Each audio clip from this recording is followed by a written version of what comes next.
and for Sarah. Thanks to Rachel and Louise for everything they do and for me getting to read with my friend Sarah. That's awesome. Puts me a little bit more at ease. I'd like to thank my advisors, obviously, Mark, and apologize that I couldn't write better poems when I was with you, but thanks for bearing with me.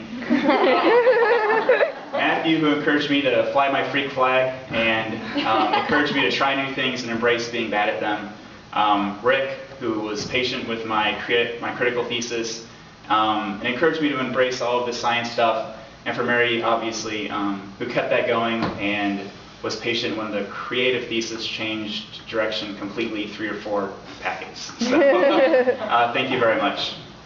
And to all my friends who are here, and in honor of them, we tried to get together at AWP this year. Only a couple of us could do it.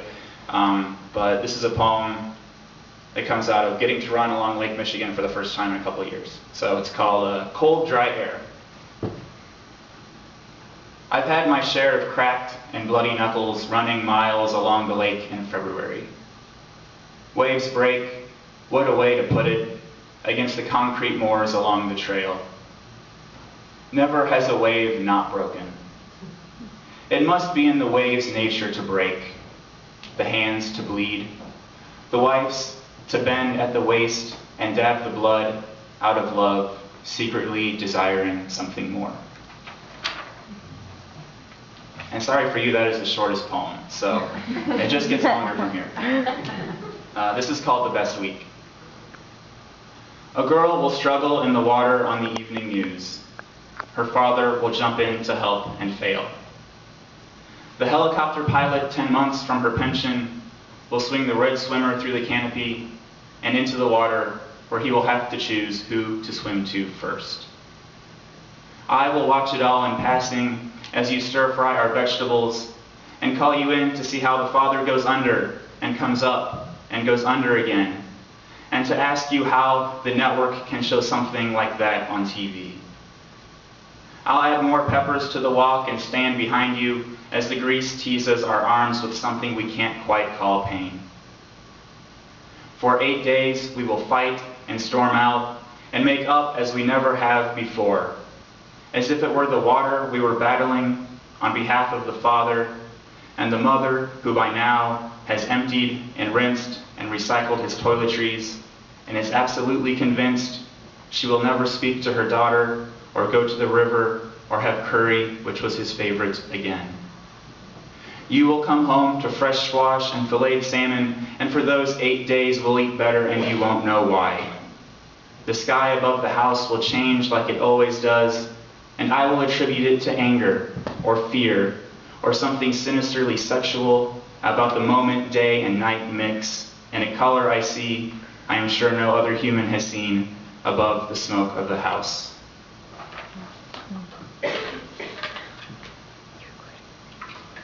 This is called Against Epiphany. Like getting my wife away from the kids and in the back row of the Carasotes parking lot, parking with the teenage kids, rocking our sedan a little, going places on our bodies, not like running errands or going for a walk, but going like she tells me she does when she should be working, into the timber behind the hospital, forgetting the terminal patients are placed there overlooking it. Like the dog rooting under the couch for what I was sure was a tennis ball or an old treat she had dropped. And when I get up and get the kids up and the 3 of us lift in unison and find nothing, only partially like that, because we rarely know what we are missing. Not like being in the forest and finding a bird, or being in the forest and finding a polished, dismantled Russian-made Kalashnikov. Like being in the forest and finding another human so much like yourself, it is so obvious you are the imposter. You must follow yourself to the creek bed and only then question why you have never been there before. Not like being in these bodies, or like building them, deconstructing them. Not like burying or burning or drying them naked with charcoal on the south wall of a Korean grocery. Not like smelling the button of a melon and getting the timing wrong. Yes, like getting the timing wrong. Like realizing when you bring the melon home, it was the wrong melon. That somewhere on the pyramid of melons is your melon. Your perfectly ripe and chosen melon, the melon you are cutting in your head and delivering on toothpicks to your wife, who has simultaneously destroyed and caricatured your body in ash and sidewalk chalk on the driveway, where our daughters are playing together in the sun, already dying of happiness and envisioning a forest in which they can hide from us sprawled out endlessly beneath them. This one I wasn't going to read, but someone in workshop first attended the college I went to and used to teach there, so this is a little poem. It's a prose poem or a short fiction, who really cares? It comes out of all the goofy installation art that you see around college campuses. So it's called Art 262. Should I not read this one? When Alice was the only student not to construct a piece of campus installation art that was overtly sexual, the tenured professor asked her why. She hadn't gotten tired of sex, she said, or thought the body-sized breasts around campus were childish. She just really loved the way the tin cans looked hanging from the sad arms of trees or suspended from gutters. And no, it wasn't an anti-establishment, anti-phallus, or anti-vaginal philosophy she was promoting. It was just some tin cans hanging from the trees behind the Ultimate Frisbee Quad, the Hartwell Science Center, and the entrance to Old Main nearest the president's office. And other than the professor asking her why she hadn't been more ambitious with her installation, no one cared about the cans. That is, until it rained. Because when it rained and the cans overflowed, it became clear it wasn't just rainwater spilling out onto the Tri-Belt Pledge's yellow umbrellas. Because when it rained and she was confronted by the art professor again, this time with the college president, Alice explained, in the face of suspension or expulsion, that as she hung the cans, she filled them with the urine she collected from suite mates on the 3rd floor of Mackey. The urine, she said, they brought to her in little containers the nurse kept stacked behind her office desk. And though Alice admits she was tempted at first to mix them, she did not, so that each can belonged to its own unique donor. And when the president for the 3rd and final time asked her why, she said she didn't know whose urine overran the can outside Old Main and spoiled his favorite sport coat, the one with the beige suede patches, which he had worn to work every Friday for the better part of 15 years.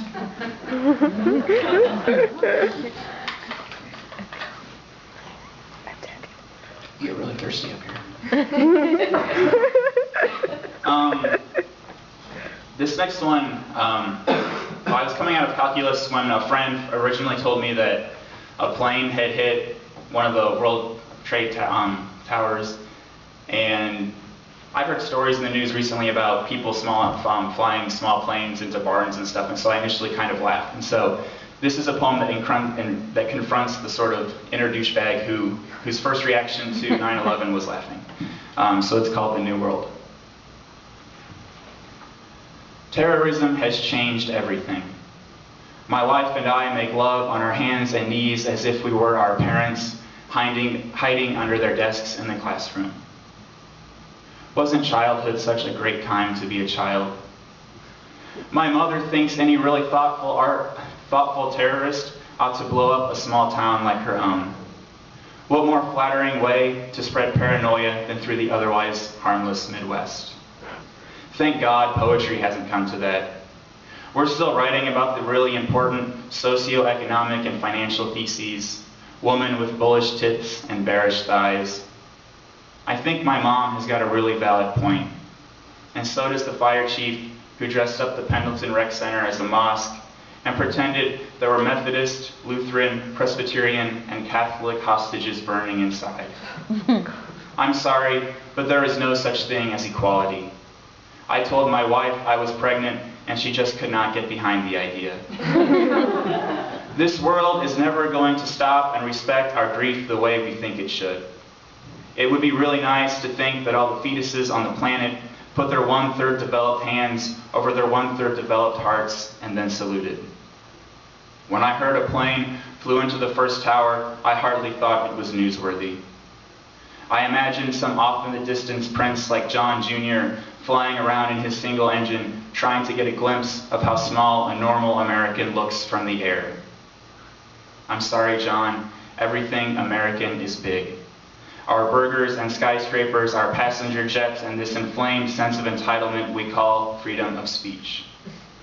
I have to admit, I think it's a good father who confronts the bully's dad in the bowling alley on league night. I'm not really concerned with who's blowing up whom in places other than my living room. My wife screams like she's been shot when she orgasms, and even that makes the neighbors uncomfortable. This next one is a prose poem. When I read to my wife, she always likes to know what's prose and what's the lines, so it's just a habit. Her death, a probable trajectory. I wrote a poem about a girl I knew who was getting divorced but died before she could sign the papers. When I ran into a woman we'd both known from the grocery store, she said it was a car accident, which I already knew from the papers. She told me Kristen had been reaching around the floorboard for something, a CD, her sunglasses, when the car went off the road and into a tree. That's exactly the kind of story I needed to hear, but it couldn't be true. Not in the way that I think that it's true. The woman could not have been in the car with Kristen, nor seen the car, nor could any coroner have been able to extrapolate the position of her hand, her compact disc collection, the broken glass separated from her favorite Burberry frames. Kristen could have died reaching for something. She almost certainly did. But we can't know. A crow passing by at that moment might know, but not in a way that is meaningful to a crow. Her children might know, in a way that is meaningful only to children. But none of us will know, can know, nor by now really ought to know. I wrote a poem about a girl who was getting divorced but died before she could sign the papers. Papers and poems are meaningless. The one thing the crow can tell us is she was alone. So we may need a pick-me-up after that one. I have a little nephew, he's 3, about to turn 4. And so you grow up always wondering what it's like to sit at the adult table, but now I'm starting to think of what it would be like to sit with all of the kids again. This is called Uncle Gwendon. I pulled my chair up to the kids' table. They told me I'd have to bring them their plates of food, honey ham, yams, cornbread, carrots, no green beans. Then they'd need their vodka and tonics, and finally their desserts. Kids can eat and drink a lot. Then it was time for presents, and I had to pull each one of them out from under the tree. I was told to go out for batteries and cigarettes, and that I would have to cross into Indiana because they refused to pay the enormous cigarette tax in Illinois. One of them gave me an extra $5 for the toll and all of my effort. It all seemed reasonable enough. Winter is like dying, which is like every moment of being a child. It keeps going away, and only when your brothers and sisters have kids of their own do you think maybe you can get it back. I left what remained of the $5 with the toll clerk. It was Christmas. No one should have to work like a child works. And then Mary's was talking about this science influence, so there's very much of that. I think it sort of started with Matthew, had a couple of goofy science poems, and so continued with Rick, who was absolutely fantastic to the critical thesis, and with Mary, and so a large chunk of our correspondence was, particle physics and all this goofy stuff. But why not? It's my money I'm spending here, right? For the government right now. So the next 4 poems, we're getting near the end, are going to have some sort of science told to them. And thank you, Mary, and she made me this nice little cutout of Niels Bohr, so we will. This is for you. You may have heard in the news that we thought, or scientists thought neutrinos were traveling faster than the speed of light. I think that's sort of been debunked now, but this is a poem, and its title is called "For a Moment I Thought It Might Really Have Happened." Neutrinos, we're learning, can't really be stopped by anything except sometimes by luck. We build walls of lead tens of feet thick, and that's how we think we will learn the mind of God.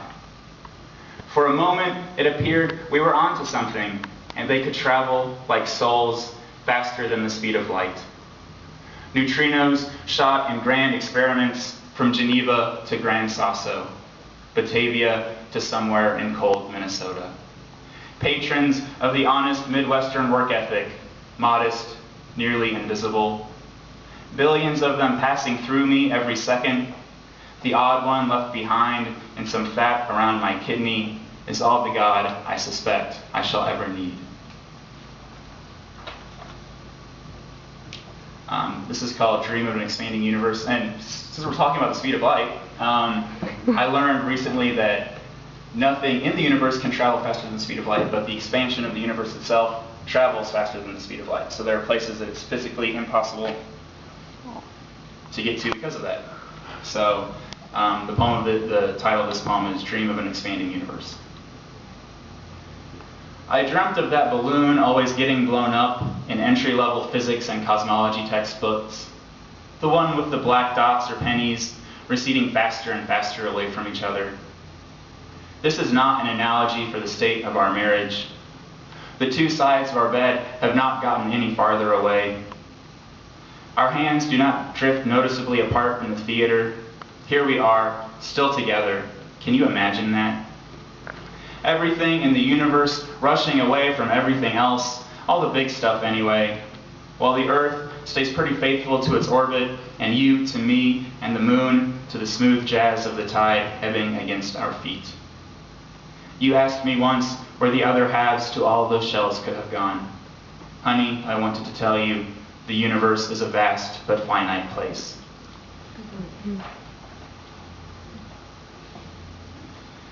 This is called Cottage at Pheasant Lake. I wrote this with Matthew. This might have been the first of the science poem, and it just comes in at the end.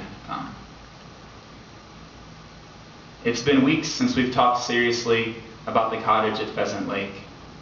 Mentioned the willows or small stone walkway. Weeks since we've done other things.